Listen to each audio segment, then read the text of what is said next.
Hi all, welcome back. ఈరోజు special తోటకూర పప్పు చేసుకుందాం. తోటకూర పప్పు వేడివేడి అన్నంలోకి సూపర్ అంటే సూపర్ టేస్ట్ ఉంటుంది. మీరు కూడా ట్రై చేయండి. ఫస్ట్ అయితే పప్పును తీసుకొని ఇలా 2 టైమ్స్ బాగా వాష్ చేసుకోవాలి. ఇలా పప్పును బాగా వాష్ చేసుకున్నాక తోటకూరని చిన్న చిన్న పీసెస్గా కట్ చేసుకుని వాటర్లో వేసుకొని ఒక 5 మినిట్స్ సోక్ చేసుకున్న తర్వాత దాన్ని తీసుకొని పప్పులో వేసుకోవాలి. ఎందుకంటే తోటకూరలో కొద్దిగా ఇసుక అనేది ఉంటుంది కాబట్టి ఇలా వేసుకున్నాక గ్లాస్ పప్పుకి 2 గ్లాసులు వాటర్ వేసుకొని కుక్కర్ లిడ్ క్లోజ్ చేసి 3 విజిల్స్ వచ్చాక ఆఫ్ చేసుకుంటే ఇలా పప్పు అనేది రెడీ అయిపోతుంది.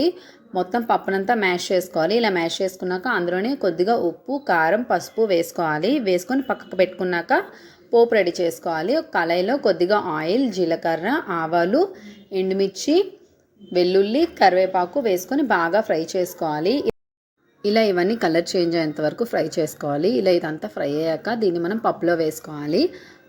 పప్పులో వేసుకున్నాక మనం ఆల్రెడీ అందులో ఉప్పు, కారం, పసుపు వేసుకున్నాం కదా, అలానే టేస్ట్ చేయకుండా ఒక 5 మినిట్స్ మళ్ళీ కుక్ చేసుకోవాలి. ఇలా చేసుకోవడం వల్ల టేస్ట్ అండ్ ఫ్లేవర్ చాలా అంటే చాలా బాగుంటుంది. సో ఫైనల్లీ తోటకూర పప్పు అయితే రెడీ అయిపోయింది. మీరు కూడా ట్రై చేయండి. మీకు ఎలా అనిపించిందని నా కమెంట్ సెక్షన్లో కమెంట్ చేయండి. మీకు ఈ వీడియో నచ్చినట్టయితే like, share and subscribe. Thank you.